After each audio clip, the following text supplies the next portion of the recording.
When Pope Leo XIV proposed bold reformist views, it caught the attention not only of the Catholic Church, but the entire world. However, not everyone agreed with these changes. Cardinal Raymond Burke, one of the strongest conservative voices in the Church, did not hesitate to criticize the Pope's decision. In a shocking public statement, Cardinal Burke expressed his strong opposition to the reforms, which he believed threatened the foundation of traditional doctrine. These criticisms not only sparked internal controversy within the Vatican, but also left the global Catholic community surprised and pondering the future direction of the Church. Do you agree with Cardinal Burke's views? If yes, leave a 1. If no, comment a 0. Enjoy the video, and don't forget to hit subscribe to support us and stay updated with more videos on hot topics in the Church and the world.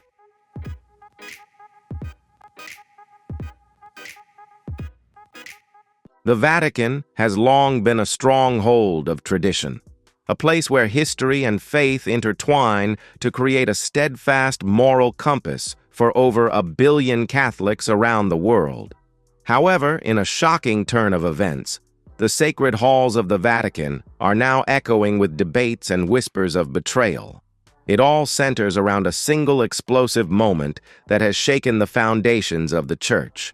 A public accusation from one of the loudest traditionalists, Cardinal Raymond Burke, against the newly elected Pope Leo XIV.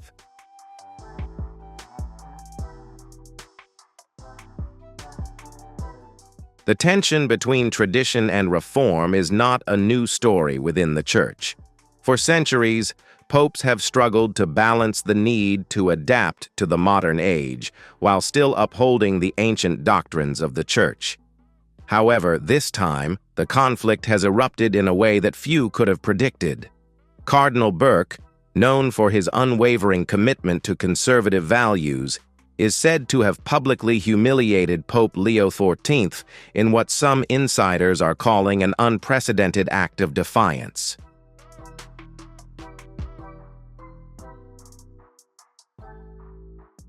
To fully grasp the scale of this confrontation, we must first understand the key figures at the heart of it all. Pope Leo XIV, a name that has only recently come to the world's attention, ascended to the papacy in the 2025 conclave following the death of Pope Francis. His election marked a surprising shift, as many had expected a more conservative successor amidst the increasingly polarized global context.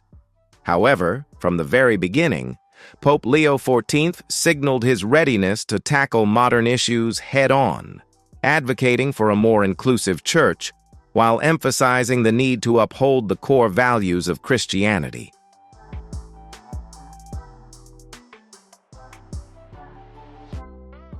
But like any significant change, resistance is inevitable. Cardinal Raymond Burke, a staunch defender of traditional Catholic teachings, wasted no time in making his opposition clear. Burke, a man who once held considerable influence under previous popes, found himself increasingly sidelined as Pope Francis sought to modernize the Church's approach to social issues. Now, with Pope Leo XIV suggesting a path that could include recognizing same-sex marriage and ordaining women priests, Cardinal Burke seems to have reached his breaking point.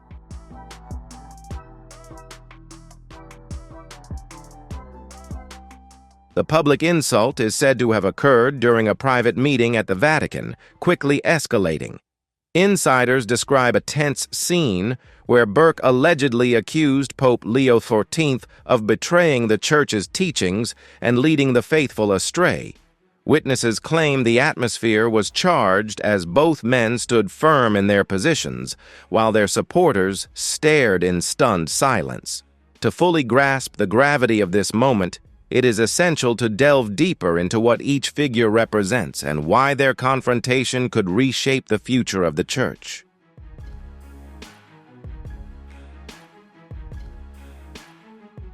Pope Leo XIV is not your typical pope. His journey to the papacy was marked by a series of unexpected developments, and his election to the papacy shocked many within the Vatican hierarchy. Known for his pastoral approach and willingness to engage with minority communities, Leo XIV is seen as a breath of fresh air for those longing for a more compassionate church. However, his progressive views have also made him a target for critics who fear that modernization could erode the timeless values of the Catholic faith.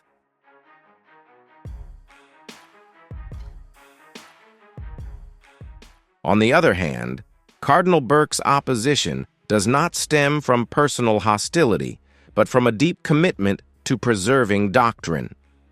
For him, the very idea of supporting same-sex marriage or ordaining women priests is not only controversial, but heretical.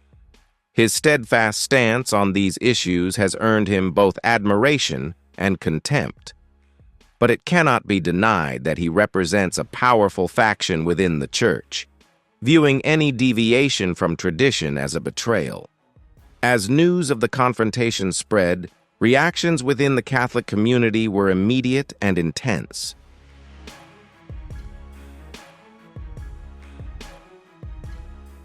Supporters of Pope Leo XIV praised his courage in challenging outdated norms, while Burke's supporters warned of the grave dangers of straying from established doctrines. Social media erupted with debates, and Catholic media outlets vied to report on the unfolding drama, each offering its own interpretation of the events. What makes this confrontation even more remarkable is the unprecedented nature of the accusation itself.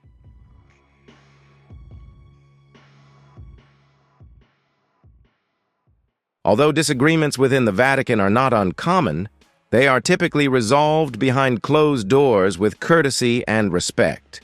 The current debate not only reflects a divide within the leadership ranks, but also reveals a church at a crossroads. On one side is the call for renewal and inclusivity to adapt to a changing world, while on the other stands the steadfast defense of tradition, seen as the foundation of the faith.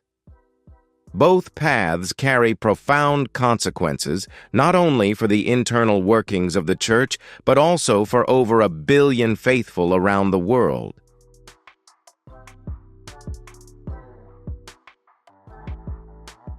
The Vatican, the center of sacred power and a symbol of Catholic unity, has now become the stage for one of the deepest crises in modern history.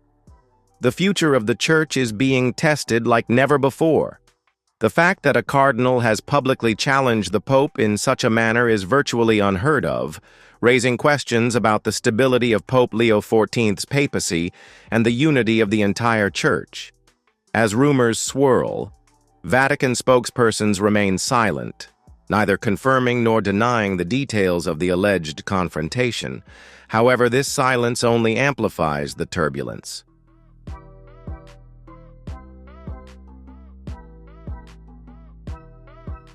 Analysts began to speculate whether this incident marks the beginning of a more distinct division within the Church, a split that could rally traditionalists behind Burke in opposition to the reforms proposed by the Pope. Adding complexity to the situation is the political dimension within the Vatican. While the Church has a spiritual mission, it operates within the framework of political maneuvering and power struggles. Cardinal Burke is not merely a dissenting voice.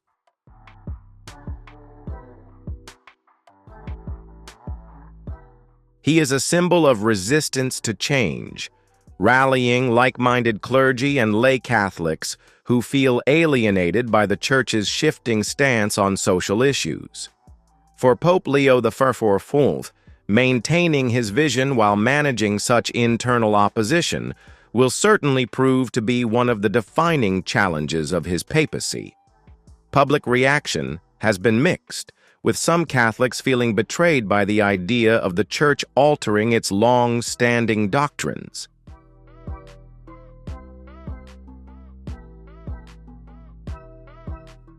While others see Pope Leo XIV as a progressive leader willing to bridge the gap between faith and modern societal norms, the clash between Burke and Leo XIV encapsulates a larger struggle within the global Catholic community: how to remain relevant without losing the essence of the faith. The consequences of this confrontation are not only theological, but also deeply cultural. In an increasingly polarized world over issues of gender, sexuality, and religious authority, the Catholic Church stands at a crossroads.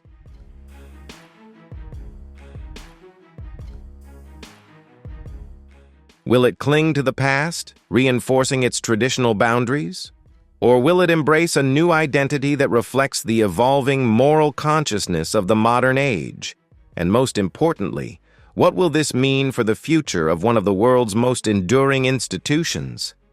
This dramatic confrontation between Pope Leo XIV and Cardinal Burke is not just a personal dispute, but a symbolic battle for the soul of the Church. As more details emerge, it's clear that this story is far from over.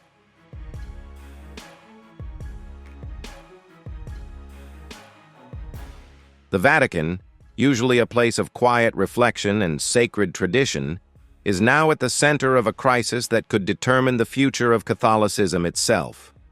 With tensions rising and both sides unwilling to back down, the question remains: can Pope Leo XIV overcome this challenge and lead the Church into a new era?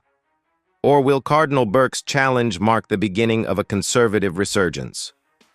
One thing is certain: the world is watching, and the consequences of this conflict will reach far beyond the walls of the Vatican.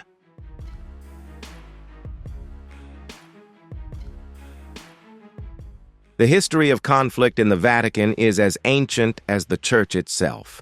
For centuries, the Catholic Church has been a battleground for power struggles, ideological conflicts, and doctrinal disputes that have sometimes threatened its unity.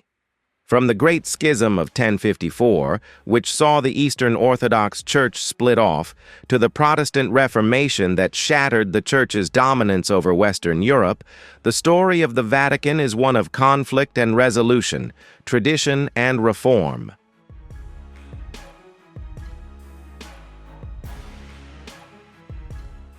To understand the current conflict between Cardinal Raymond Burke and Pope Leo XIV, one must look deeper into the historical fabric of the Church.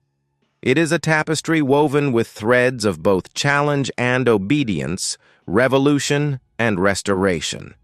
Throughout its 2,000-year history, the Church has often found itself at a crossroads, with one path leading to modernization and the other pulling it back to its roots. This is not merely a political clash, but a part of the heritage that defines the very essence of Catholicism.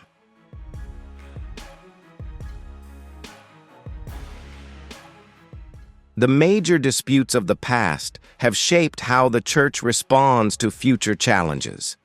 This time, will the Church learn from history's lessons? And more importantly, does the current leadership possess the strength to guide the flock through turbulent times? These questions are not only for the Vatican's internal matters, but also for the entire global faith community, who are watching every move with both hope and anxiety. During the Middle Ages, the Church held unparalleled power in Europe. The Pope had influence not only over spiritual matters, but also over kings and emperors.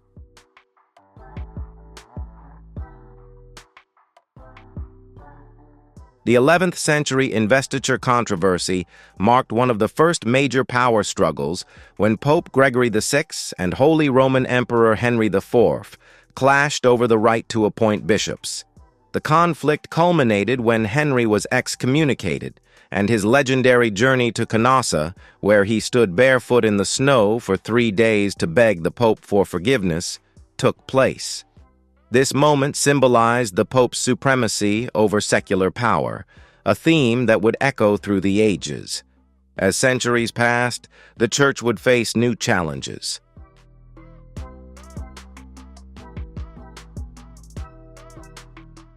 The Great Schism in the West in 1378 led to three competing papal claims, each with its own supporters among European monarchs. This period of division severely weakened the Church's authority and exposed the weaknesses of its political policies. However, even amid the chaos, the Vatican managed to consolidate its power, growing stronger and more focused. The Protestant Reformation in the 16th century brought about the most significant change in the Church's history.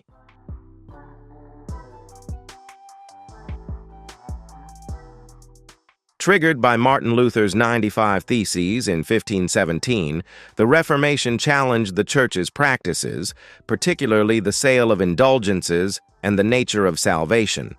Luther's challenge marked a turning point, fracturing Christianity in Europe and leading to wars, repression, and the establishment of Protestantism. The Catholic Church responded with the Counter-Reformation. It was an era of self-examination and reform aimed at addressing internal corruption while reinforcing its doctrines. This was followed by a period of strict adherence to tradition.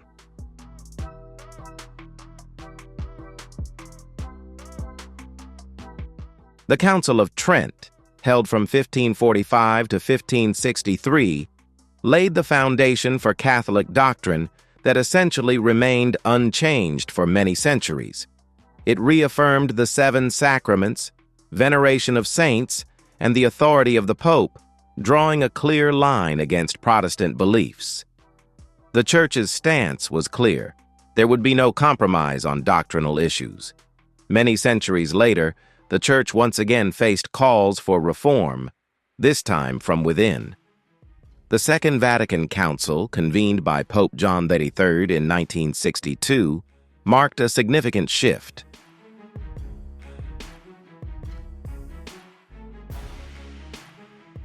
It was a turning point in the Church's approach to the modern world, known as Vatican II. The Council introduced sweeping changes aimed at modernizing, conducting Mass in local languages instead of Latin, promoting dialogue with other religions, and encouraging greater lay participation.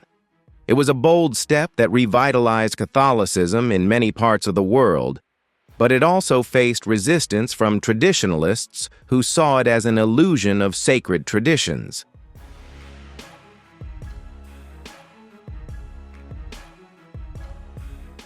Cardinal Raymond Burke represents this traditionalist faction, a staunch defender of doctrines before Vatican II. His opposition to Pope Leo XIV stems not just from simple political rivalry, but from a deep belief that the Church must remain steadfast in its teachings, regardless of societal pressures. Burke's criticism of Pope Leo XIV, particularly his willingness to support same-sex marriage and female priests, is, in his view, not only heretical, but also a betrayal of the foundational truths of the Church.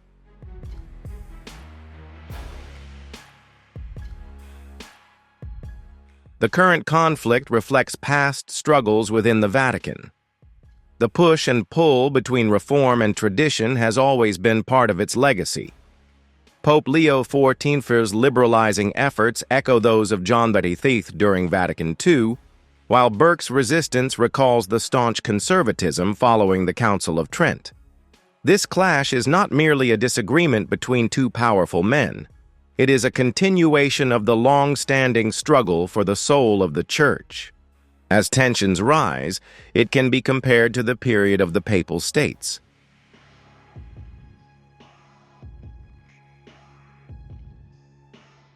At that time, the popes not only led spiritually, but also governed vast territories in Italy. Political alliances, wars, and territorial disputes were commonplace. The pope's power was both spiritual and secular, leading to conflicts with kings and emperors.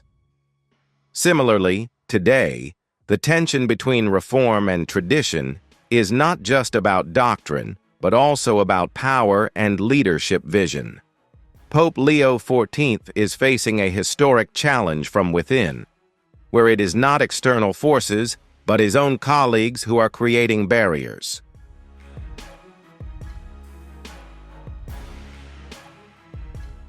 If he succeeds, he could become one of the greatest reformers in modern Vatican history. If he fails, it could spark a new schism in an already divided era. The Vatican is not just a religious institution, it is a political power, commanding armies and negotiating treaties. Cardinal Burke's opposition represents the rise of the old guard, a belief that the Church must stand firm against the waves of modernity.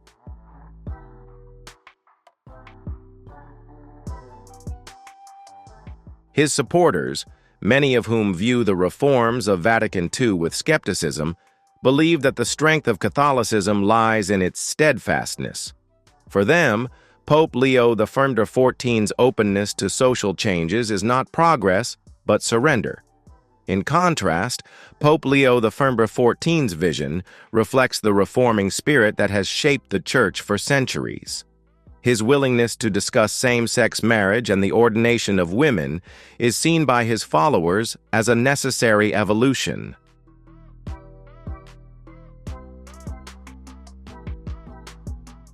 They argue that for the Church to remain relevant in the 21st century, it must embrace change while staying true to its spiritual mission.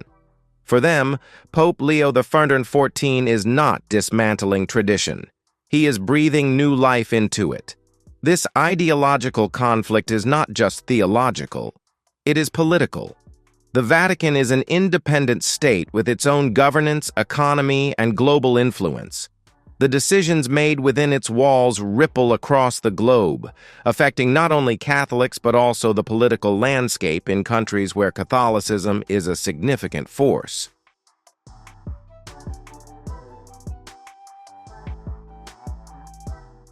The stakes are incredibly high. The outcome of this clash between Burke and Leo XIV could redefine the Church's path forward. Will it cling to doctrines that have stood for centuries, reinforcing its conservative foundations, or will it step into an era of inclusivity and modern understanding? The answer is far from clear, but history shows that conflicts within the Vatican often precede transformation. The question now is not whether the Church will change.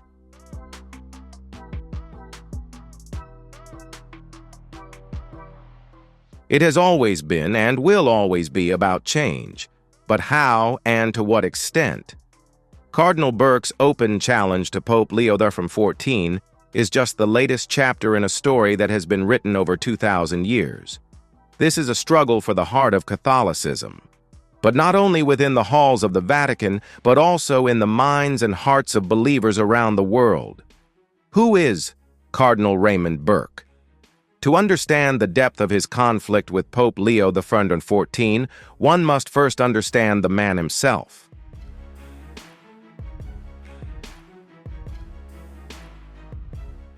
A figure who for many years has become synonymous with traditional Catholic values and unwavering conservatism.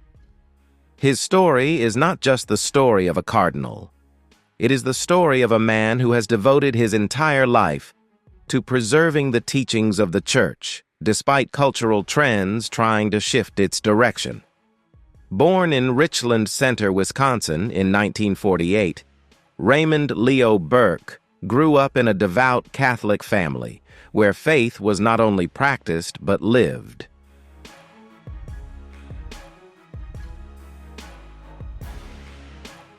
His childhood was marked by a strong sense of vocation, and when he entered the seminary, it was clear that his path had been set. He was ordained a priest in 1975, and his commitment to the Church's teachings was evident from the beginning.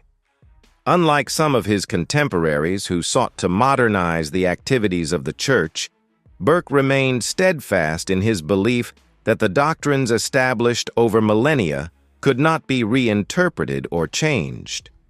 Burke's rise through the ranks of the Church was swift and steady.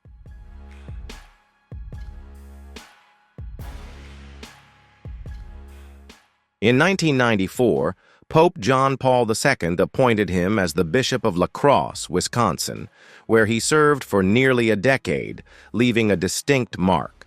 His tenure was characterized by strict adherence to Catholic doctrine, particularly on issues like abortion, same-sex marriage, and the sanctity of life. Burke's sermons were often passionate, fervent, and uncompromising. He spoke not only as a shepherd to his flock, but also as a defender of truth in an era of moral relativism. His blunt nature and firm defense of the Church's teachings soon attracted the attention of the Vatican.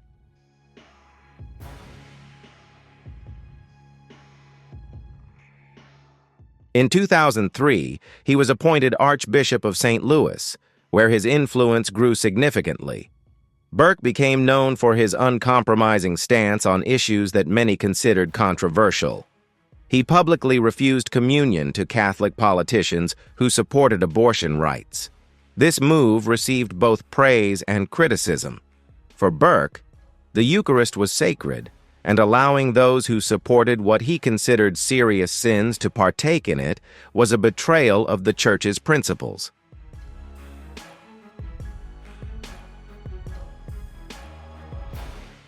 His clarity and decisiveness in his stance made him a deeply divisive figure within the Church. For some, he is the final voice of orthodoxy in a rapidly changing world. For others, he is a symbol of rigidity, inflexibility, and a refusal to adapt to modern realities. Regardless of where one stands, Cardinal Burke's role in the current conflict with Pope Leo XIV is undeniable. He has sparked a global conversation about the future of Catholicism.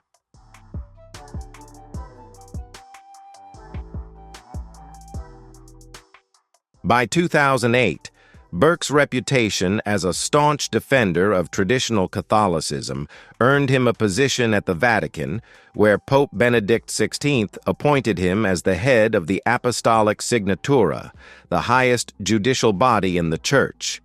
It was here that Burke's influence reached its peak. He was not just a voice of conservatism, he became its embodiment within the walls of the Vatican. His rulings were clear-cut, doctrinally based, and unwavering in their application.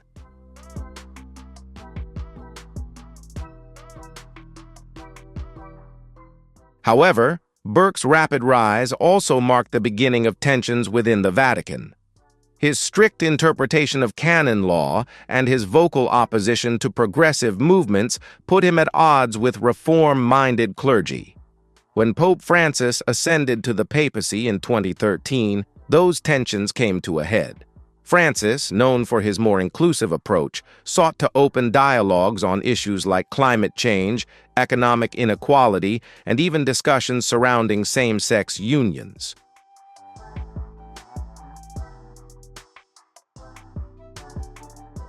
For Burke, these moves represented a dangerous departure from orthodoxy. Their differences soon became public. In 2014, Burke was removed from his position as the head of the Vatican's highest court, a move many saw as a demotion. Perhaps this was the most visible sign of the rift between tradition and reform at the highest levels of the Church. Unwavering, Burke continued to speak out, warning of what he saw as illusions in Catholic doctrine. He aligned himself with conservative factions, becoming a symbol of resistance against the changes being implemented during Pope Francis's papacy.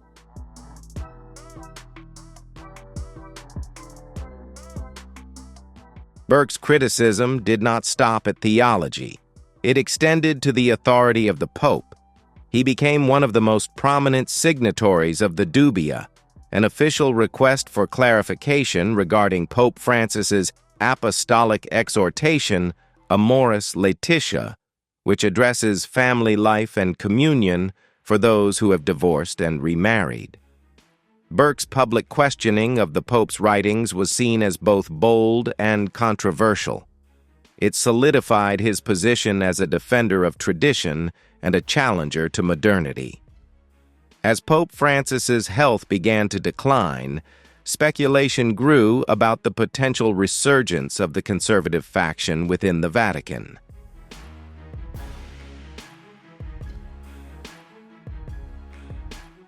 Burke's name was mentioned among those who could influence the next conclave if a vacancy arose.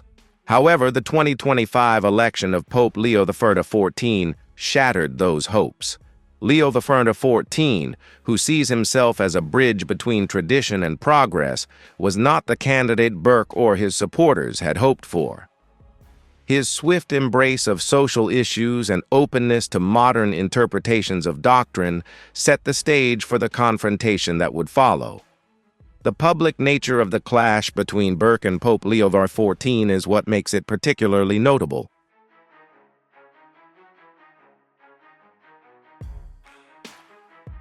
Burke, who has always championed the sanctity of tradition, sees Pope Leo XIV's progressive vision as a direct threat to the foundation of the Church.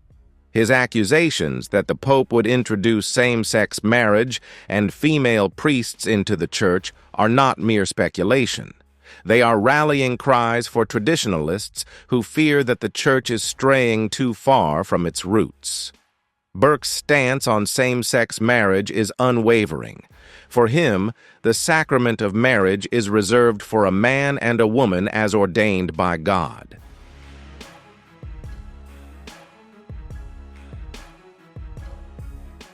His stance on female priests is just as firm, based on centuries of church doctrine that limits the priesthood to men. These beliefs are not just personal convictions. For Burke, they are essential components of Catholic doctrine. He argues that changing them would unravel the very structure of the Church. His confrontation with Pope Leo XIV is not merely a disagreement. It is a battle for the heart and soul of Catholicism. Burke's supporters view him as a beacon of moral clarity in a world that has lost its way.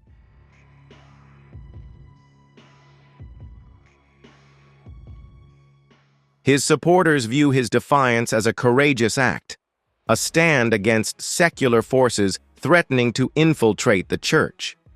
To them, Burke is not just opposing Pope Leo XIV. He is defending the teachings of Christ against modern reinterpretations. However, critics of Burke argue that his rigid stance risks alienating Catholics. They feel distanced from a church that seems disconnected from contemporary realities. They believe that his refusal to engage with changing social dynamics could push people away from the faith rather than drawing them closer.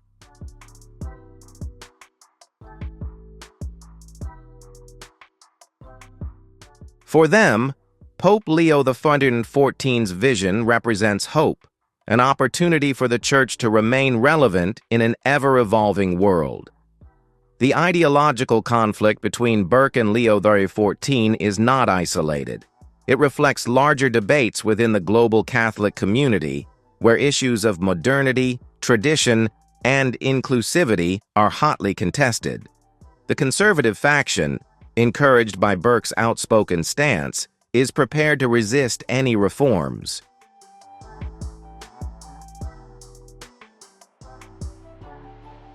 While progressives, inspired by Pope Leo XIV's leadership, are pushing for change. What happens next remains to be seen.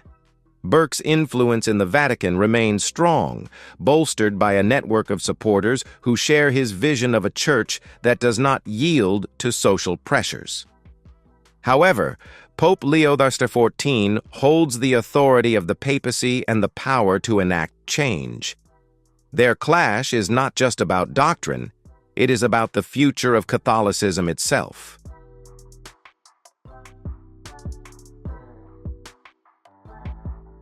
The world watches as the battle lines are drawn, with each side holding tightly to its beliefs. For Cardinal Burke, this is not just a disagreement. It is a crusade to protect the faith as it has been practiced for centuries. For Pope Leo XIV, it is an opportunity to reshape the Church for the modern era. Both are steadfast, neither willing to compromise, as the fate of the Vatican hangs in the balance. Who is Pope Leo XIV? This question has echoed through the halls of the Vatican since his unexpected election in the 2025 papal conclave.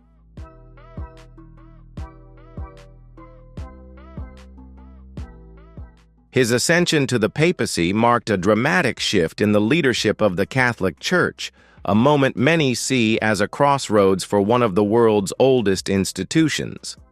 To understand the scale of the current confrontation between Pope Leo XIV and Cardinal Burke, one must first understand the man at the center of it all.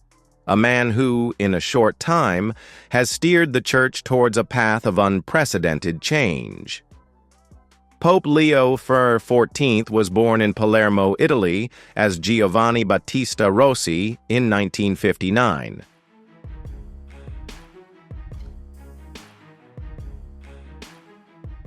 As the son of devout Catholics, his path to the priesthood seemed destined.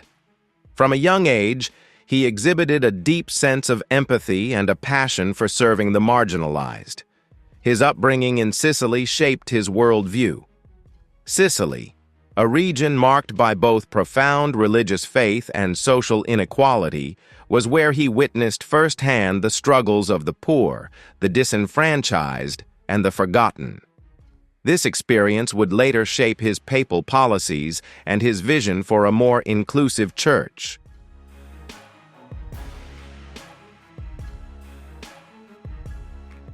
Rossi entered the seminary at just 18 years old.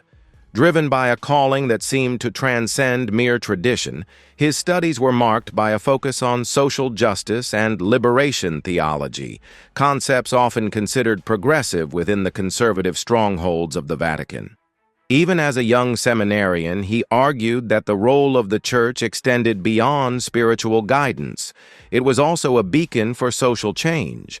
This philosophy would follow him throughout his religious career, at times drawing criticism from the more conservative factions within the Church.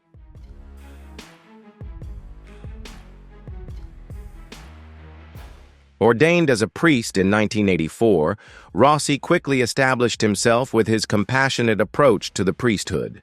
His sermons focused on love and acceptance, not only for the faithful, but also for those marginalized by society. In the 1990s, he served as a parish priest in Rome, where his reputation for humility and kindness grew steadily. During this time, he began to attract the attention of higher-ranking figures in the Vatican due to his progressive views on issues like poverty, climate change, and immigration.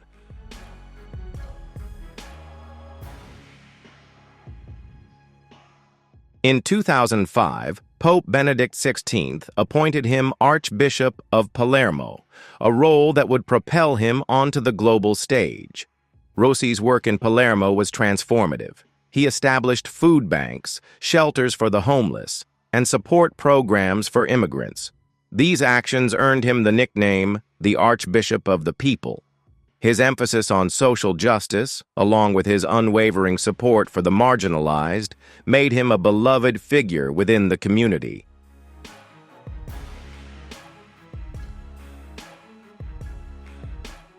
But he was also a target of criticism among traditionalists.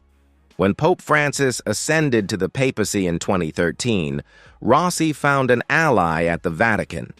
Francis's vision of a more inclusive and compassionate church aligned with Rossi's ideals, and the two developed a strong relationship.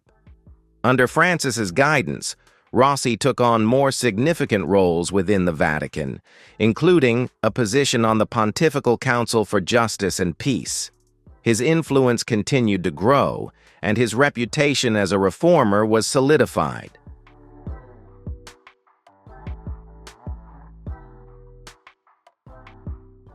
Although his influence was growing, few predicted that Rossi would be elected pope. The 2025 papal conclave was mired in speculation and political maneuvering. With Pope Francis's health declining and conservative factions pushing for a return to traditional values, many expected a more right-wing candidate to emerge as the next leader of the church. But the conclave took a surprising turn. Rossi, a progressive with a clear vision for the future of Catholicism, was elected on the fifth ballot, taking the name Leo XIV to honor Pope Leo XIV, who was famous for his advocacy of social justice during the Industrial Revolution.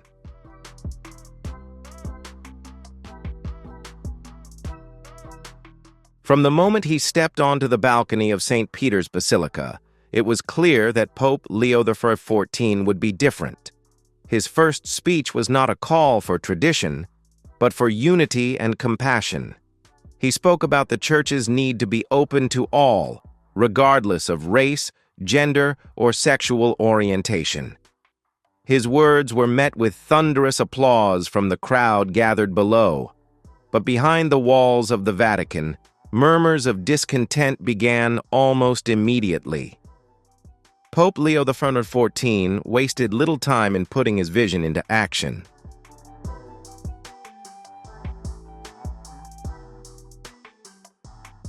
Several months after his election, Pope Leo XIV announced a comprehensive review of the Church's policies, including the controversial stance on same-sex marriage and the ordination of women.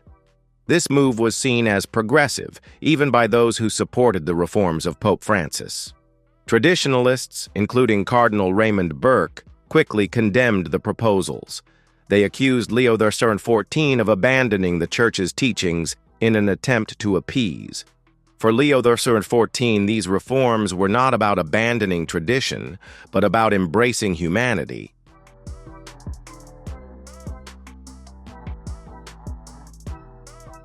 According to him, the Church must be a place of love and acceptance, not judgment and exclusion. His progressive views resonated with many Catholics around the world, especially younger generations who felt alienated by the Church's rigid doctrines. For them, Pope Leo XIV represented hope, a leader willing to confront the realities of modern life and adjust the Church's teachings to better reflect the compassion of Christ. But not everyone saw it that way.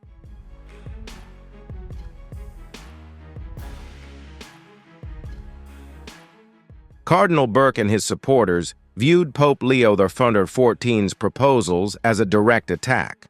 For them, this was an assault on the sanctity of Catholic tradition.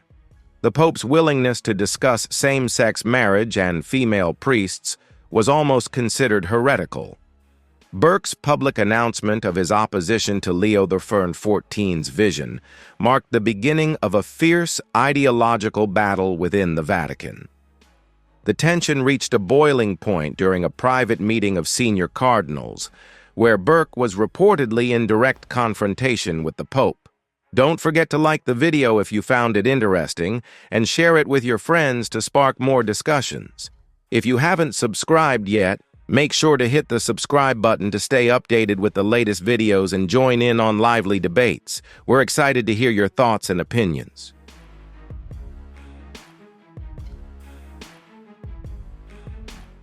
According to sources within the Vatican, the exchange became tense when Burke accused Pope Leo XIV of undermining the moral authority of the Church.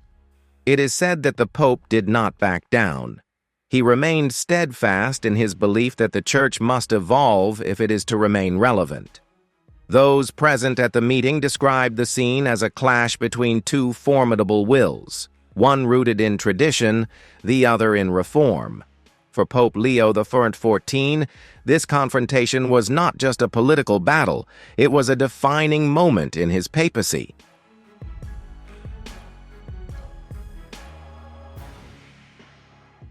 His vision for the Church was bold, some would even say revolutionary.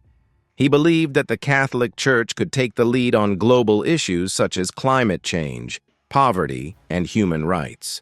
His focus was on building bridges, not walls, and he made it clear that the days of exclusion were over. For him, the Church had to be a beacon of hope for everyone, not just those who adhered to traditional norms. However, this vision placed him in direct conflict with powerful figures within the Vatican.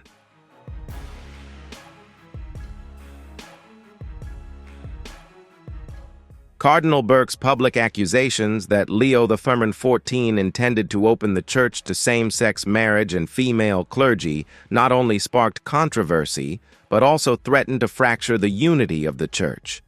The battle lines were drawn, and neither side seemed willing to back down. Pope Leo XIV remained resolute. In his most recent speech, he reaffirmed his commitment to inclusivity and reform, declaring that compassion was not a weakness, but the foundation of faith.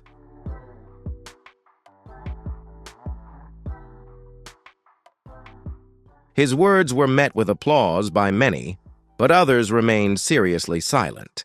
The divide within the Church was becoming more apparent with each passing day, and it was clear that the struggle for the future of the Church was far from over.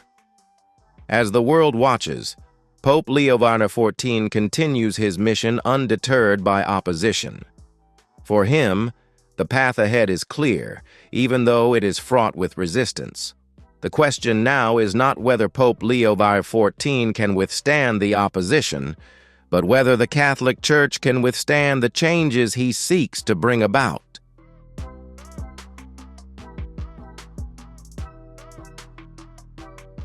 The public insult allegedly made by Cardinal Burke towards Pope Leo XIV is a moment that will likely be etched in the annals of Vatican history. This was not just a disagreement, but a symbol of a deeper ideological conflict that has been smoldering within the Catholic Church for decades.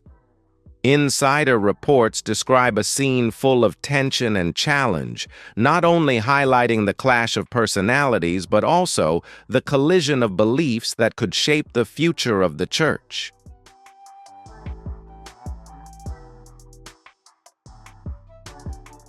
The incident is said to have occurred during a closed-door meeting at the Vatican, a gathering aimed at addressing urgent issues related to Church doctrine and its global outreach. According to sources familiar with the event, the room was filled with senior cardinals, advisors, and key members of the Vatican hierarchy. Pope Leo XIV, freshly elected and eager to introduce his vision for modernization, began outlining his proposals for a more inclusive church, one that would reconsider its stance on same-sex unions and the ordination of women.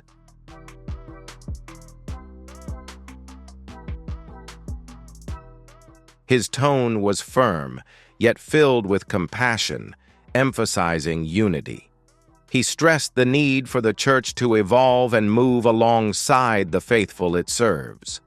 As described at first, the room was silent.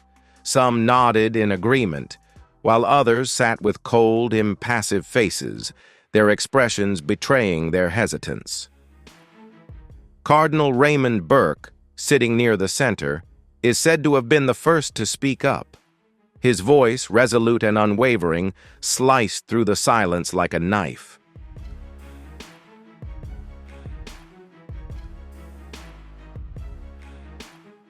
He began with a series of critical questions, deliberations, and calculations to challenge the very foundation of Pope Leo XIV's proposals. Burke, a staunch traditionalist, did not mince words. He questioned the scriptural basis for same-sex marriages and the legitimacy of female priests. He cited centuries of unbroken tradition and doctrine that, in his view, could not simply be brushed aside. What began as a civil exchange quickly escalated.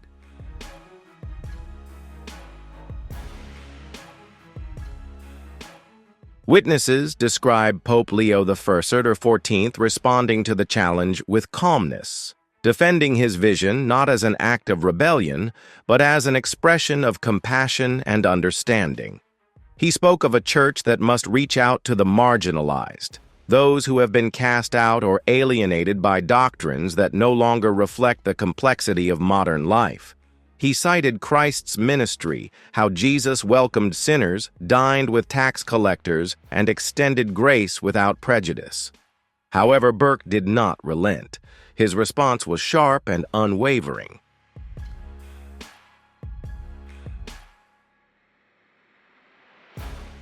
He accused Pope Leo XIV of attempting to redefine the faith to fit cultural norms rather than upholding culture to the standards of faith. His voice grew louder with each word, carrying not only condemnation, but also judgment. "You cannot bend doctrine to fit society's whims," Burke was said to have declared. "Doing so is not leadership, It is surrender. His words hung in the heavy air, charged with accusation and resolve. The atmosphere in the room grew tense.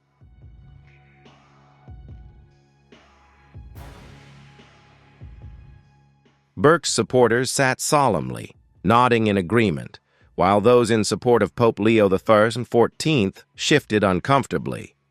Their expressions reflected skepticism at the boldness of the cardinal's stance. It was rare for a cardinal to speak so directly and confrontationally against the Pope, especially in such a public setting.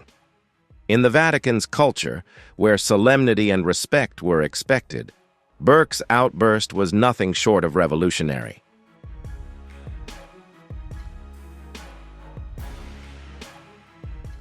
Some present described it as a calculated display of defiance, a declaration not just against the Pope, but to the entire hierarchy of the Church that tradition would not be surrendered without a fight.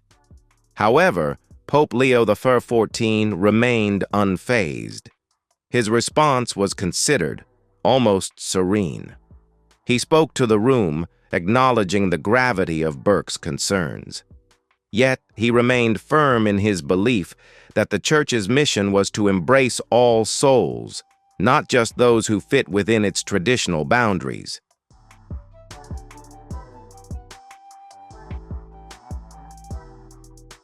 Compassion is the heart of the faith, he was said to have spoken, his voice steady and resolute. To deny those seeking love and acceptance is to deny the very essence of Christ's message. The tension between the two men was palpable, their words clashing like swords. Burke, unmoved by Leo XIV's call for compassion, countered with doctrine. He cited theological teachings, referenced scripture, and invoked centuries of papal tradition to bolster his position. His voice grew louder, more passionate.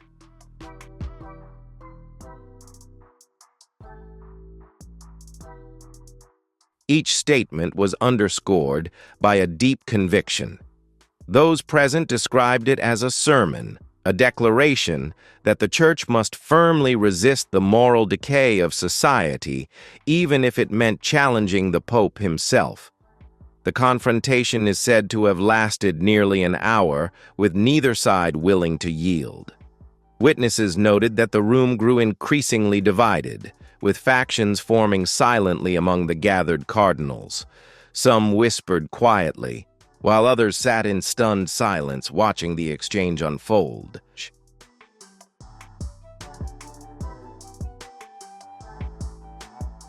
After speaking, he stood up, signaling the end of the meeting. The cardinals, many of them sitting in silence, slowly rose and left the room, their expressions a mix of shock, confusion, and in some cases outright defiance. Reports of the confrontation spread quickly throughout Vatican City and beyond. Insiders spoke of an unprecedented rift since Vatican II, a schism that threatened to divide the Church along ideological lines.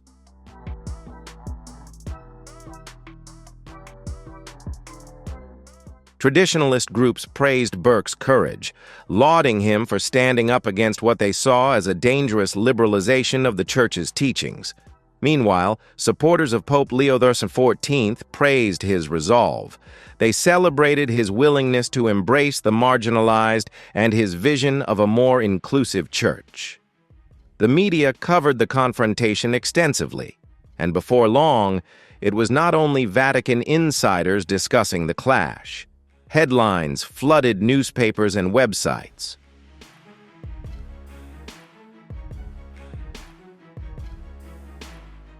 Burke challenges the Pope.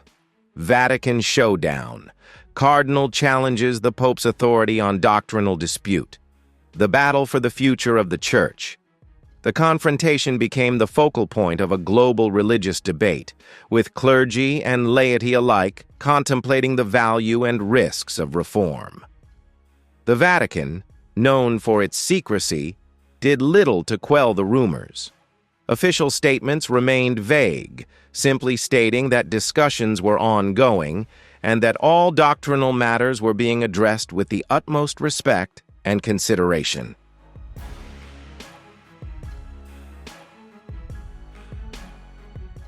However, silence did little to stop the growing speculation. For many, the question was not whether the Church would change, but how radically and how soon it would change.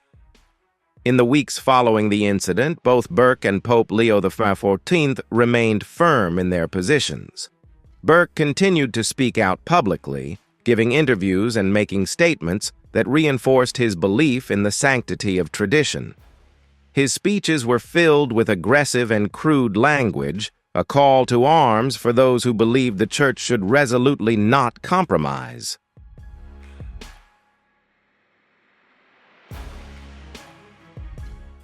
On the contrary, Pope Leo XIV continued his work. He persisted quietly but resolutely. He met with progressive leaders, spoke openly about inclusivity, and reiterated his commitment to modernization. The supposed humiliation of Pope Leo XIV was not merely a disagreement. It was a declaration of war within the walls of the Vatican. It symbolized the long-standing struggle between progress and tradition, between compassion and faith.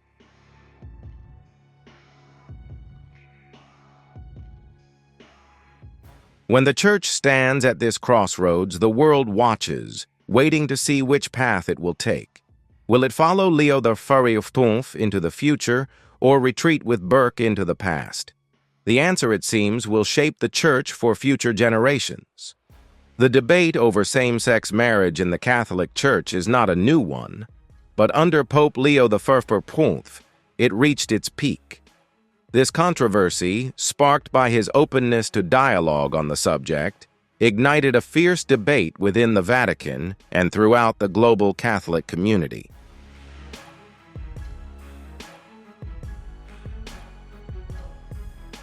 For many, it represents a significant shift in the Church's stance, a move toward inclusion that has been both praised as progressive and condemned as heretical. To understand the extent of this change, we must first appreciate the long-standing position of the Church on marriage.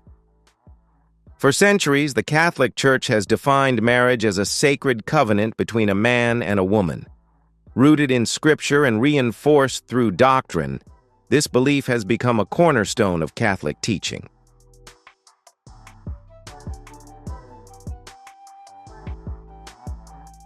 The Catechism of the Catholic Church, a document outlining the core principles of Catholic faith, has explicitly condemned same-sex marriages. It describes homosexual acts as disordered and contrary to natural law. For traditionalists, this doctrine is not just a teaching. It is a sacred, unchanging, and eternal truth. Cardinal Burke is perhaps the strongest defender of this tradition.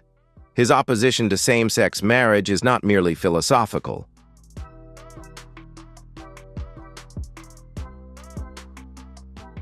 It is deeply theological. Burke has repeatedly argued that a marriage ordained by God cannot be redefined by society or even by the Church itself. He emphasizes that doing so would undermine the sanctity of the sacrament and abandon the truth found in Scripture. In numerous public speeches, Burke has warned that accepting same-sex marriages would lead to moral decay within the Church, setting a dangerous precedent for the reinterpretation of doctrine in the future.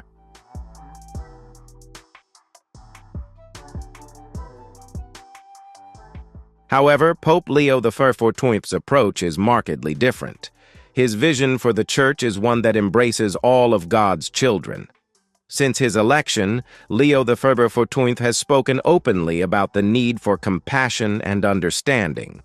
In his first major speech at the Vatican Council, he suggested that the Church must be open to all those seeking God, without judgment or exclusion. His words were met with both praise and shock, signaling the beginning of what many view as a radical shift in the Church's policies.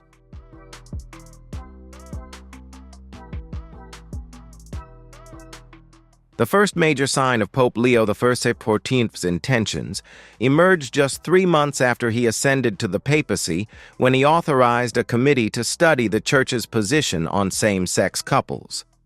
The committee, composed of theologians, clergy, and laypeople, was tasked with examining the theological and social implications of recognizing same-sex partnerships within the Church.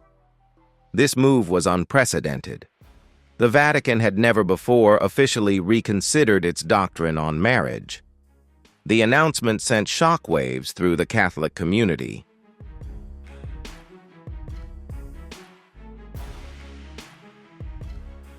Progressive Catholics hailed it as a long-overdue step toward inclusion, a sign that the Church was finally ready to acknowledge the lived experiences of LGBTQ individuals and others. For many, it was a moment of hope, a sign that the Church's doors were beginning to open wider. But for traditionalists, it was a sign of surrender, a dangerous flirtation with secular ideologies that threatened to undermine the very foundation of Catholic doctrine.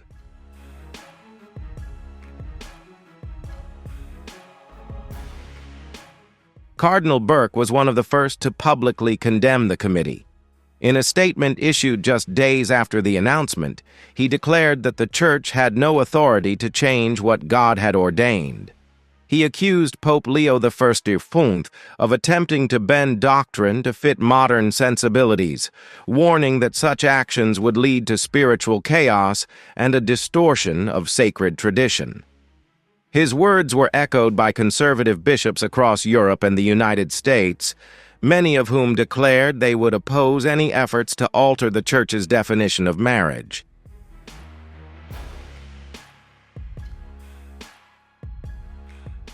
As the committee began its work, tensions within the Vatican became apparent.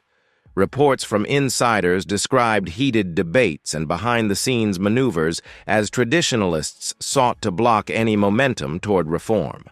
Some bishops were said to have lobbied committee members, urging them to uphold traditional teachings and warning of the consequences of deviating from them. Despite these efforts, the committee continued to interview theologians, LGBTQ+ Catholics, and community leaders to gain a deeper understanding of the issue.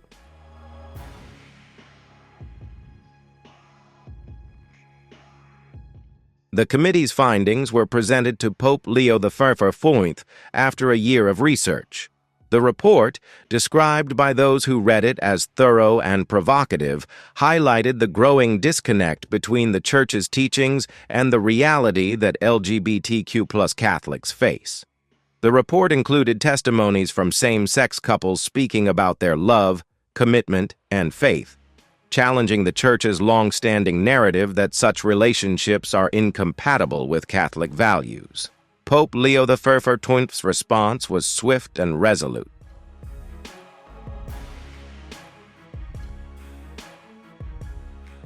He called a special synod to discuss the findings, inviting bishops from around the world to gather in Rome for what many anticipated would be a decisive moment in the Church's history.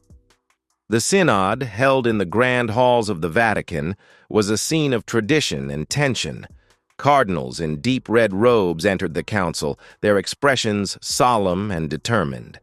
Outside, thousands gathered, some praying for change, others protesting. Inside the synod, the debate raged fiercely.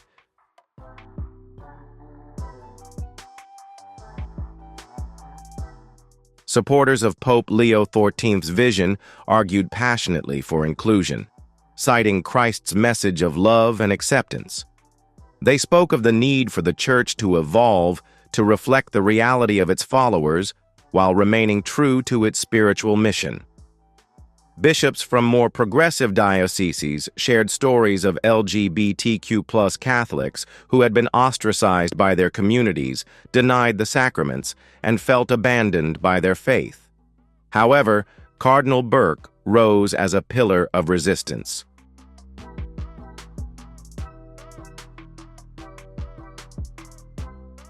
On the other hand, Burke left the synod with renewed conviction, vowing to oppose any efforts to alter the Church's doctrine on marriage. Outside the Vatican, the debate continued to rage fiercely. Parishes found themselves divided, with some priests openly supporting Pope Leo XIV's vision, while others sided with Burke's call for tradition. Lay Catholics used social media, organized rallies, and held prayer vigils, both in support of and in opposition to the proposed changes.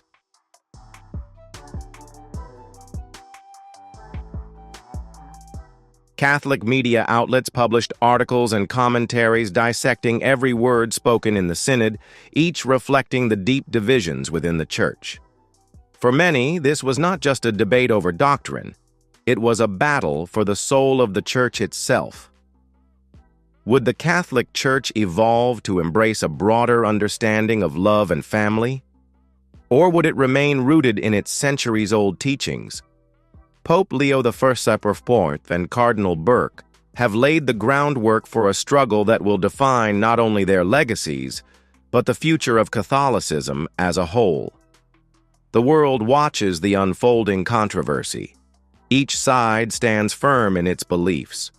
For now, the Church remains at an impasse. Church leaders are grappling with what it means to be Catholic in the 21st century.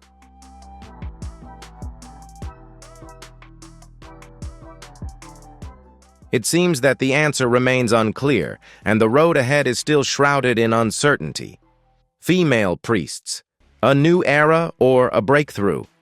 This is the question that has haunted the Vatican since Pope Leo XIV hinted at the possibility of reconsidering the Church's long-standing ban on the ordination of women. For centuries, the Catholic Church has maintained that the priesthood is a vocation reserved for men, based on traditions and theology rooted in the apostles.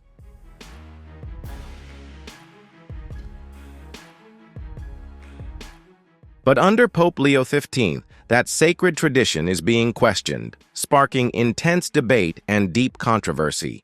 The origins of the Church's doctrine on the ordination of women can be traced back to the early days of Christianity. Catholic teaching holds that Jesus Christ specifically chose men as his apostles, setting a precedent for the priesthood to be preserved through apostolic succession. This tradition has been reinforced in the writings of church fathers like St. Augustine and St. Thomas Aquinas, who argued that the male priesthood was established by God and therefore beyond human authority to alter.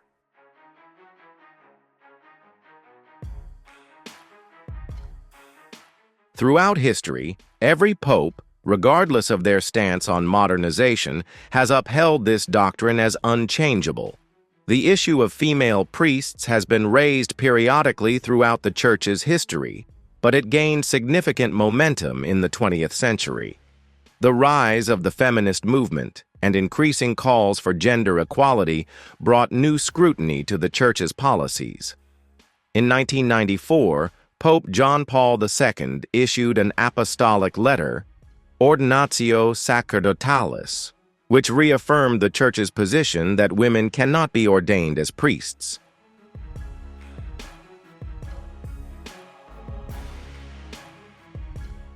In it, he declared that this judgment would be definitively accepted by all the Church's faithful, seemingly closing the door to any further discussion. For traditionalists, Ordinatio Sacerdotalis was the final word. Cardinal Raymond Burke, a staunch defender of Catholic orthodoxy, has long argued that the male priesthood is not just a matter of tradition, but also a matter of God's will. In numerous speeches and writings, Burke emphasized that the priest acts in persona Christi, embodying Christ himself in the sacraments,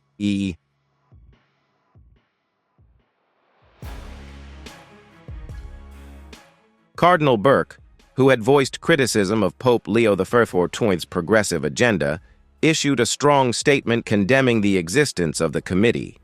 In his view, any attempt to reconsider the issue of the ordination of women was a direct challenge to the teachings of John Paul II and the Church's unbroken tradition. Burke called it an offense to sacred tradition and warned that it would lead to irreparable harm to the Church's moral and theological foundation.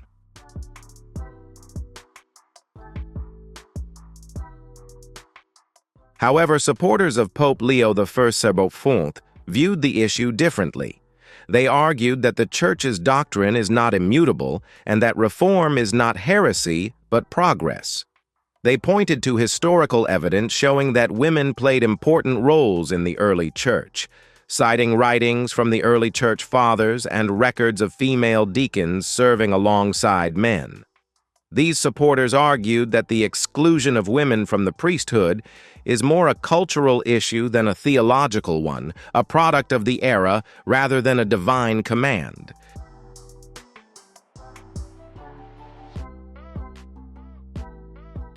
As the committee began its work, the Vatican became a hotbed of debate.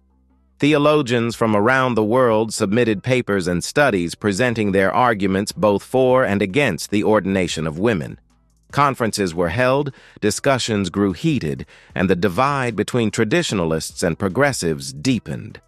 Pope Leo XIV remained steadfast in his decision to explore the issue, emphasizing that the Church had nothing to fear in seeking the truth in love.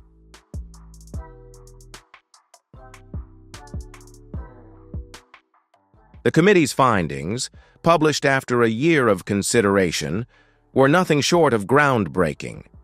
The report acknowledged the historical role of women in the Church and called for further study into the possibility of their ordination, not initially as priests, but as deacons.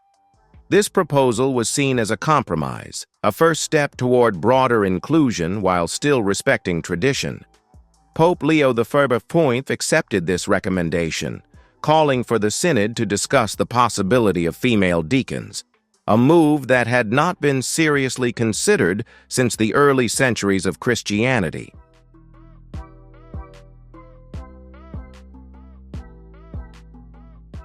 Cardinal Burke, as expected, reacted with fierce opposition. He accused Pope Leo XIV of undermining the apostolic foundation of the Church, warning that even the ordination of female deacons would open the door to larger, irreversible changes. Burke, along with a coalition of conservative bishops, issued an official letter to the Vatican demanding that all plans to ordain women in any capacity be stopped.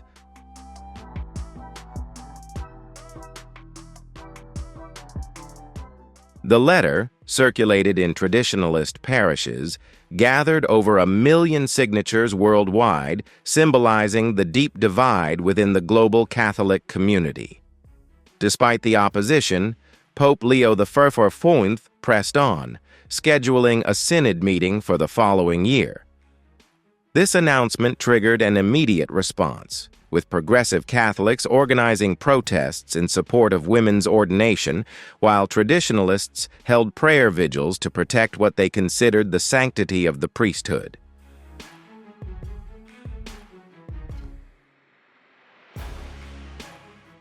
Catholic media became a battleground for opinion pieces and theological debates. Each side remained steadfast in their beliefs. As the day of the synod meeting approached, the tension in the Vatican grew more palpable. Reports of whispered conversations and secret meetings between conservative cardinals indicated that opposition to Pope Leo XIV's reforms was gaining strength. Cardinal Burke remained at the forefront of this resistance, with his public speeches becoming increasingly fervent as each week passed.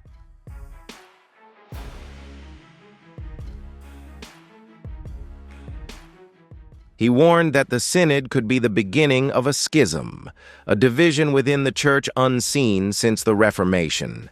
The world watched as Pope Leo XIV remained steadfast in his determination to explore the ordination of women, a decision that could redefine the role of women in the Church for generations to come. For his supporters, it was a sign of progress and inclusion. For his critics, it was nothing short of a betrayal of sacred tradition.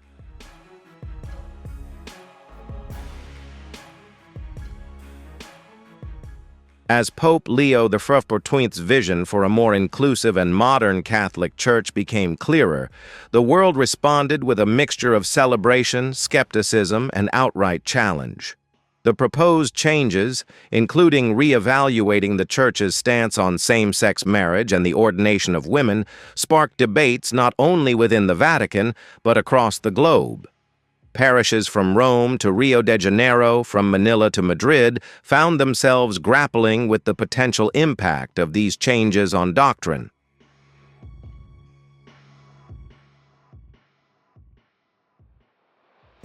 Supporters of Pope Leo XIV viewed his approach as a breath of fresh air, a long overdue effort to reconcile the Church with the realities of the modern world.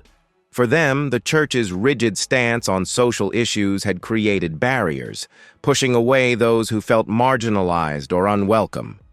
Pope Leo XIV's proposals symbolized hope, an opportunity for renewal, and a chance to bring back those who had drifted away from the faith due to feelings of exclusion.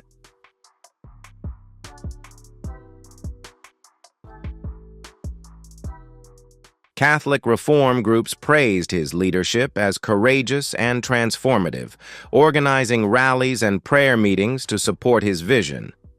In South America, where Catholicism remains the dominant faith, Pope Leo XIV's message of inclusion resonated deeply.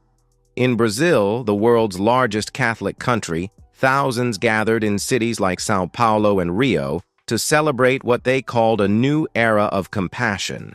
Women-led prayer circles, and LGBTQ+ Catholics carried banners reading, "Love is love."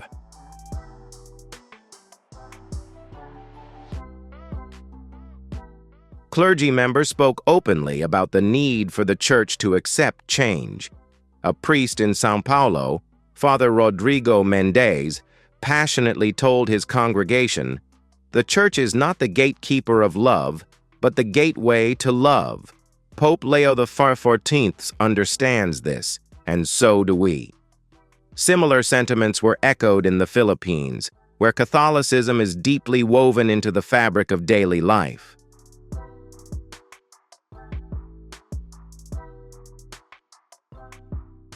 Progressive Catholic groups in Manila organized events praising Pope Leo XIV's willingness to listen to the voices of those who had long felt silenced.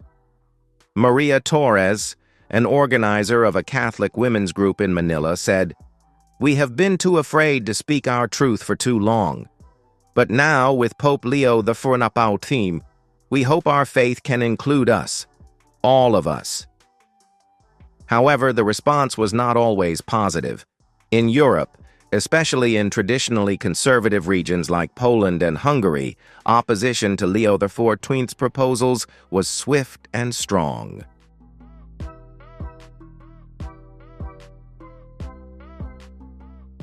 Catholic bishops in these countries condemned the Pope's openness to same-sex marriage and female priests, calling it a betrayal of the Church's doctrine. Archbishop Marek Kowalski of Warsaw did not mince words in his public speech. "The Church is not a democracy," he stated. "The teachings of the Church are eternal and cannot be rewritten to fit modern ideologies." His statement was met with thunderous applause from the congregation, many of whom expressed concerns that the Church was straying from its sacred traditions.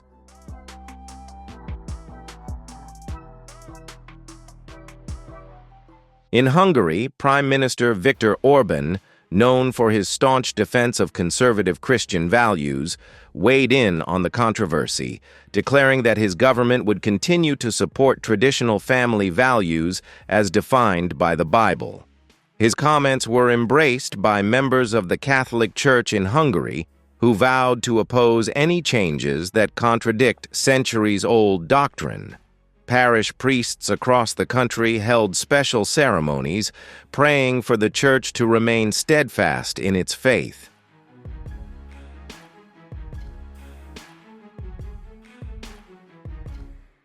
Amid what they describe as attacks from within, the United States has shown a divided front. In progressive cities like New York, Boston, and San Francisco, Catholic congregations largely welcomed Pope Leo XIV's vision. Advocacy groups like Catholics for Equality and New Ways Ministry publicly declared their support, organizing marches and prayers to stand in solidarity with the Pope's message. Father James Martin, a well-known supporter of the LGBTQ community within the Catholic Church, expressed his approval in a widely released video.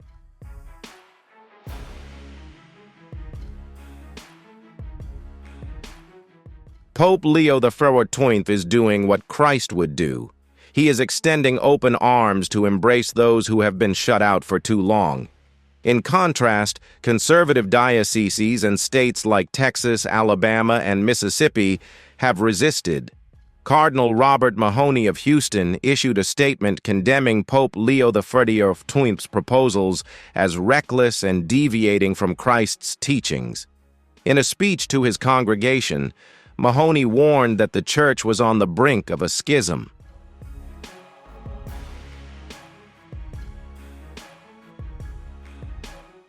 "We must not let modernity erode what Christ has given to us," he declared before the audience, who stood and cheered loudly. Conservative Catholic groups like Tradition, Family, and Property organized protests outside major churches, holding signs that read, "Faith over fashion," and "Do not redefine the Word of God." African countries, where Catholicism continues to grow rapidly, also reacted with concern. In Uganda, Cardinal Peter Odango, one of the most influential voices in African Catholicism, publicly criticized Pope Leo XIV's intentions.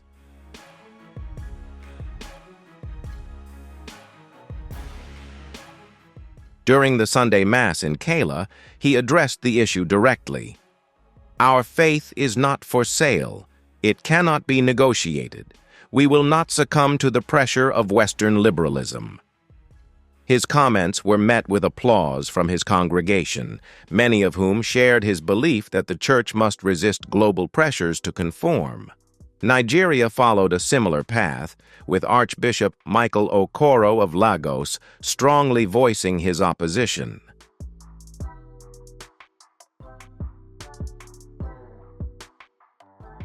His sermon was broadcast on Nigerian media, stating that Pope Leo XIII's 14th vision was a betrayal of the sacred order. Okoro emphasized the role of the Church as a stronghold of tradition, a beacon guiding the faithful through the storms of moral decay. His words resonated deeply in a country where Catholicism is closely tied to cultural conservatism. In Australia and New Zealand, the reaction was more mixed.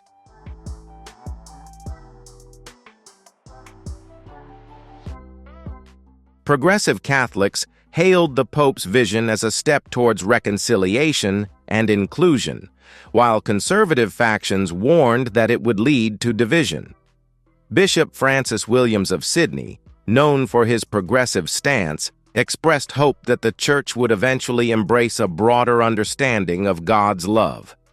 In contrast, Cardinal Patrick O'Connor of Melbourne called for prayer and fasting to protect the Church from what he described as misguided reforms.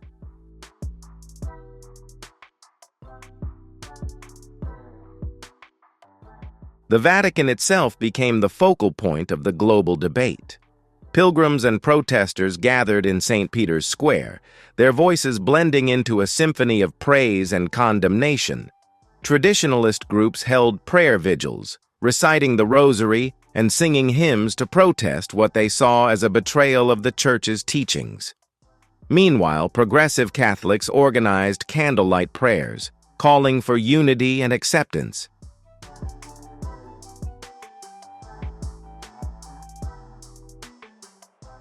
International media reported on the controversy with relentless scrutiny. Headlines splashed across newspapers and digital platforms. A New Reform in Rome, Leo XIV versus Tradition, and Will the Church Survive in the Modern Age? Experts and theologians appeared on television programs to analyze the implications of Leo XIV's vision. Some hailed it as a necessary step towards inclusion, while others predicted it would lead to a division in the Church unlike any seen since the Great Schism.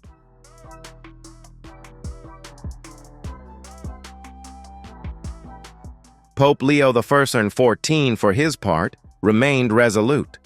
In public speeches, he spoke of love, unity, and the need for the Church to remain relevant in a rapidly changing world. His strongest statement came in a speech at St. Peter's Square. The walls of the Church were not built to keep people out, but to invite them in. If we close the door to those seeking God, then we betray our mission.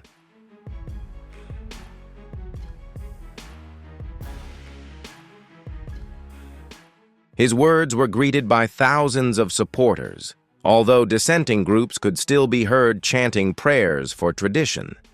The stage was set. The world watched as Pope Leo XIV pushed forward his vision, while Cardinal Burke and his supporters clung tightly to his heels, preparing for what many predicted would be a decisive battle for the future of the Catholic Church.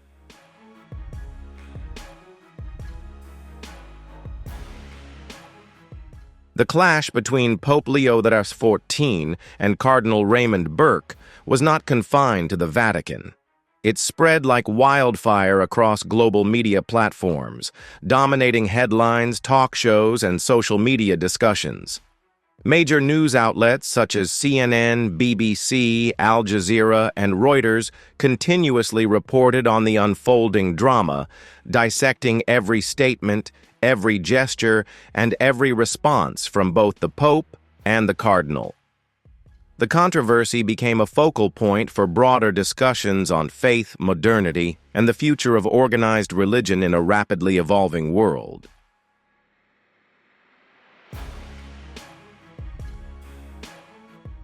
Traditional media framed the story as a battle for the soul of the Catholic Church.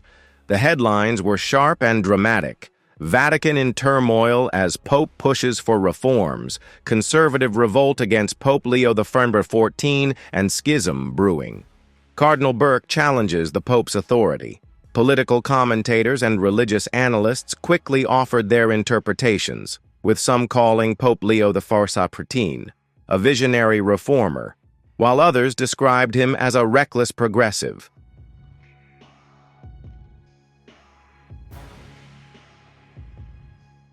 Meanwhile, Cardinal Burke was portrayed as the defender of tradition, the guardian of the Church's sacred teachings, steadfastly resisting the waves of change. Television networks hosted nightly debates featuring theologians, bishops, and Catholic laypeople with opposing views. Workshops discussed the implications of Leo XIV's proposals on same-sex marriage and the ordination of women. Supporters passionately argued for inclusivity, often citing the teachings of Jesus to welcome all into the embrace of faith.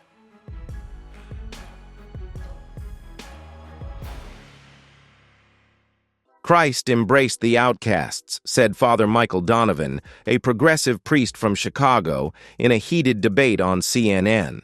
He didn't ask whether they fit into social norms. He just loved them. Pope Leo XIV is following that example. Conservative voices are pushing back with equal conviction. Bishop Thomas McCarthy, a traditionalist from Ireland, appeared on Sky News to voice his opposition.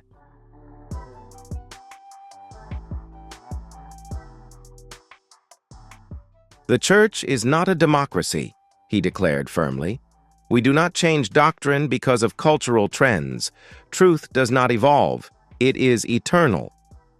Pope Leo XIV was playing with fire, and believers had reason to be concerned. His comments were met with applause from like-minded viewers, with many expressing fears that the Church was being led astray. Social media platforms like Twitter, Facebook, and Instagram became battlegrounds for public opinion.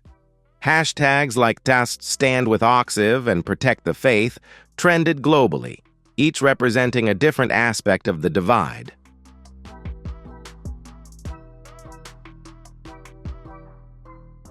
Memes, opinion posts, and video clips of both Leo XIV and Burke's speeches flooded news feeds. Liberal Catholics shared images of rainbow flags and inclusive ceremonies, while traditionalists posted images of solemn masses and scriptures emphasizing the sanctity of marriage between a man and a woman. YouTube saw an explosion of commentary videos, with influencers from both the religious and secular worlds joining in on the controversy.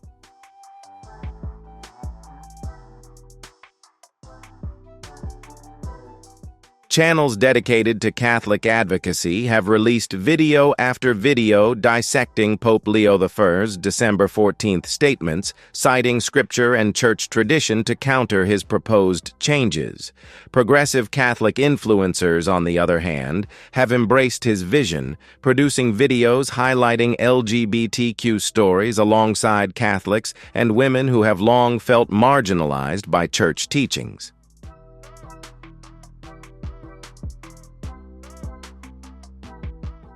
A viral video titled "Why Pope Leo XIV Was Right" has racked up millions of views in just days of its release. In it, a young Catholic woman named Maria Rodriguez shares her experience of being ostracized from her local parish after coming out as gay. Her emotional testimony touched the hearts of many viewers who flooded the comments section with messages of support. "This is what the church should be," one user wrote.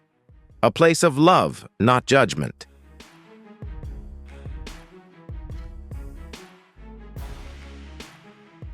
Pope Leo XIV is the shepherd we need.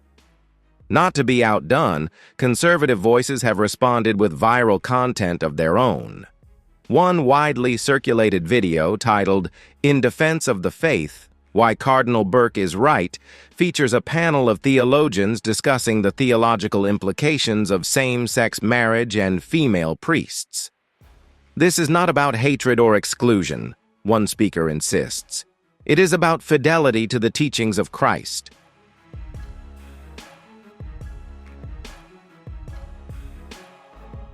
Changing these teachings is an abdication of the essence of Catholicism.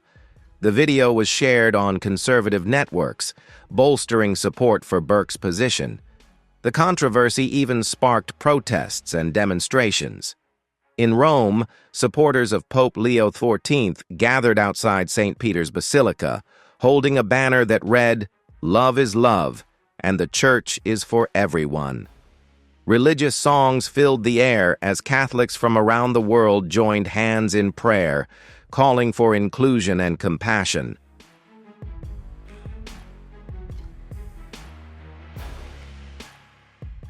"This is what the church is for," said one protester from Spain.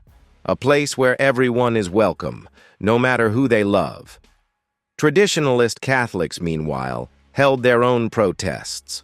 Hundreds gathered outside cathedrals in Warsaw, Budapest, and Krakow to pray the rosary and speak out against the proposed changes.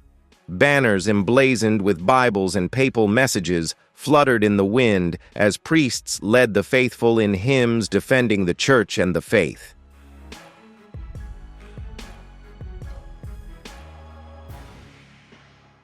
Images of Cardinal Burke, often juxtaposed with those of Pope John Paul II, have become a symbol of resistance. In his native Wisconsin, protests have been held in his support, with local parishes holding vigils to restore order and tradition. The political sphere has also seen increasing divisions. In the United States, conservative politicians have aligned themselves with Cardinal Burke's stance, praising his commitment to traditional values.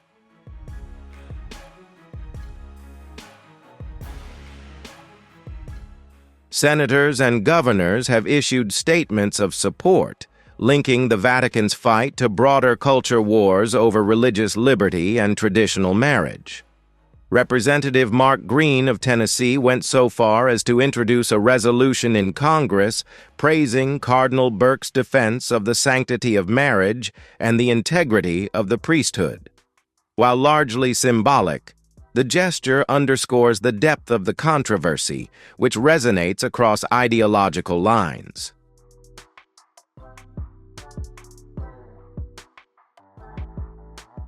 International leaders also weighed in. In Europe, Hungarian Prime Minister Viktor Orban backed Cardinal Burke, saying Europe must defend its Christian roots against the pressures of modern liberalism. French President Emmanuel Macron, on the other hand, praised Pope Leo XIV's courageous leadership, saying the Church's willingness to modernize could serve as a model for other global institutions. The Vatican, which is usually discreet about its public statements, issued a series of statements aimed at quelling the firestorm.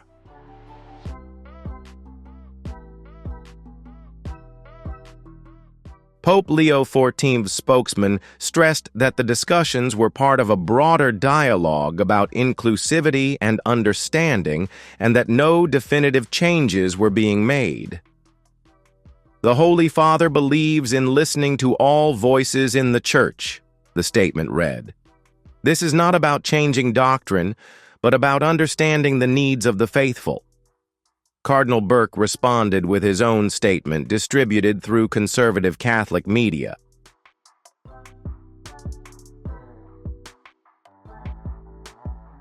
He redoubled his commitment to upholding the teachings of the Church, declaring that no earthly power, not even the Pope, could change the divine order established by Christ.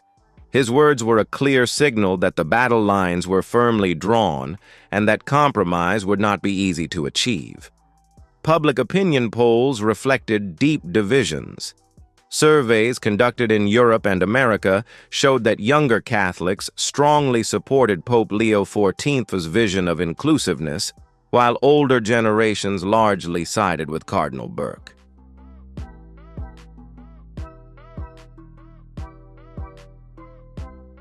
So the debate between Pope Leo XIV and Cardinal Burke has really put the Vatican at a crucial crossroads. Will the Church choose the path of integration or return to traditional values? The answer is still open, and any decision will certainly affect the future of the Catholic Church globally. We would love to hear from you. Let us know what you think of this debate by leaving a comment below. Do you think the Church should change or maintain tradition? Don't forget to like if you enjoyed this video and share it with your friends to join the discussion. If you haven't subscribed yet, hit the subscribe button so you don't miss any of our videos. Thanks for watching and see you in the next one.